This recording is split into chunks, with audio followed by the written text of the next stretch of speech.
तर आज मी एवढ्या उन्हात निघालो एका स्पेशल व्यक्तीला भेटासाठी. तर तो कोण आहे बघण्यासाठी व्लॉग पूर्ण बघा. तर सुरुवात झाली, आपण सकाळी पोहोचलो. आपल्याला जायचं होतं पेट्रोल पंपवर. याला म्हटलं कॅमेऱ्याकडे बघ, तर हा लाजत होता लेकाचा. मग पोहोचलो हा पेट्रोल पंपवर, गाडीत भरलं पेट्रोल. मग आलो घरी.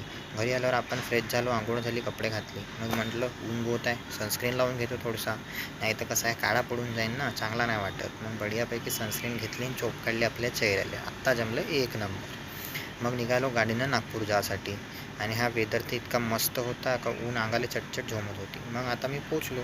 आता तुम्ही म्हणाल भेटायला कोणाला गेला, तर बघा हा आहे तो झिंगऱ्या, ज्याला मी भेटायला आलो. हा आहे आपल्या काकाचा सगळ्यात लहान पोरगा.